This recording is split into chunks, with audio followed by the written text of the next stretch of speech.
Imagine being smart enough to get into Ohio State University, but too broke to afford dinner. How long could you survive chasing your dream on an empty stomach? I was sitting on the cold linoleum floor of my dorm room, clutching my stomach as if I could squeeze the hunger away.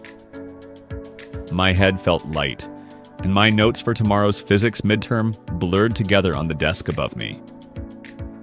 It had been 3 days since I had eaten anything more than a packet of ramen noodles and half a granola bar I had saved from the library cafe. My body ached, my eyes burned, and all I could think about was food. The problem was simple. I didn't have any. Outside, through the half-open window, I could hear the muffled laughter of students walking back from the dining hall, their trays filled with warm food and cold drinks. Their biggest complaint being the long lines or the bland taste. For me, bland food would have been a blessing. At that moment, I would have eaten anything, even scraps from someone else's plate. This was not how I imagined college would be. This was not how I imagined my dream of studying science and technology at Ohio State University would unfold. But that's where I was. Hungry, tired, ashamed, and terrified that maybe I wasn't going to make it through the semester.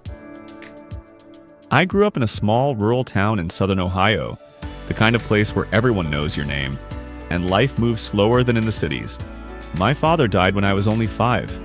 A heart attack in the middle of winter. It took him before I ever got the chance to know him well. My mother raised me alone. She was a woman of quiet strength, working multiple jobs just to keep the lights on and food on the table. She cleaned houses during the day, worked at a diner in the evenings, and sometimes took in sewing work at night. I still remember her sitting by the dim lamp, her hands red from scrubbing floors all day, stitching torn jeans for a neighbor just to earn a few extra dollars. We never had much, but my mother never let me feel poor in spirit. She always said, "Edward, you've got a brain in that head of yours. Don't waste it. You love science. Let that be your way out." And she was right. From the time I was little, I was obsessed with how things worked.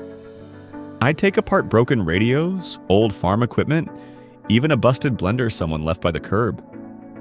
I didn't always know how to fix them, but I loved learning what made them tick. At school, I excelled. Science fairs, math competitions, I thrived in all of them. Teachers told my mom I was college material, words that lit up her tired face.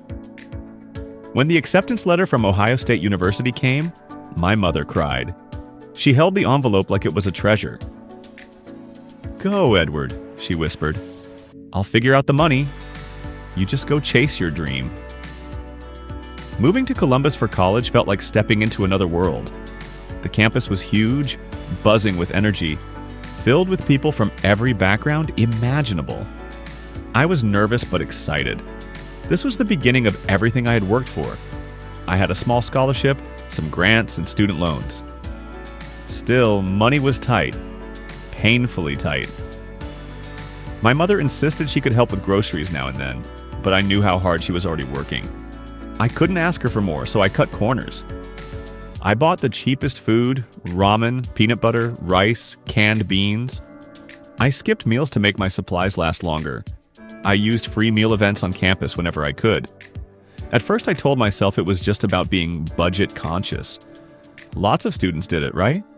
But as weeks turned into months, it became harder to ignore the gnawing emptiness in my stomach. Prices in the city were far higher than back home, and my part-time tutoring job barely covered textbooks. I applied for jobs at restaurants, cafes, anywhere that might let me sneak a meal during a shift. I was rejected again and again. No experience, schedule conflicts, or sometimes no callback at all. The hunger became constant. There were nights when I'd sit in my dorm and hug my pillow, tears streaming down my face. I missed my mom desperately. I missed her cooking, even the simplest meals like scrambled eggs with toast, which she could whip up after a long day at work. When she called, I lied. "How's everything, Edward? Are you eating well?" she'd ask. And I'd answer, "Yes, Mom, everything's great. Don't worry about me." Because how could I tell her the truth? That her only son, the one she sacrificed everything for, was sitting in a dorm room, hungry and weak. I couldn't break her heart like that, but the hunger didn't care about my pride. In class, I struggled to focus. My professors spoke about thermodynamics, algorithms, and lab procedures, but my brain was foggy. Sometimes I caught myself staring at the clock, counting the minutes until I could go back to my room and maybe find a half-eaten snack in my drawer. I lost weight. My cheeks hollowed, my clothes hung loose. Friends noticed but didn't say much. Maybe they thought I was just stressed. One night, after nearly fainting in the library, a fellow student named Marcus asked me straight out, "Edward, are you okay? You look pale, man." I wanted to lie, but something in his voice broke through my wall of shame. I haven't been eating much," I admitted. He looked at me for a long moment and then said, "There's a student food pantry. It's not much, but it's something. You should check it out." The next day, I forced myself to go. The food bank was tucked in a quiet corner of campus. Walking inside felt like stepping into a spotlight, even though nobody was watching. Shelves were lined with canned goods, boxed pasta, jars of peanut butter. It wasn't fancy, but to me it looked like salvation. I filled a small bag with rice, beans, cereal, and apples. I whispered thank you to the volunteer, who smiled kindly but didn't ask questions. That night, I cooked rice and beans in the dorm kitchen. The smell alone nearly made me cry.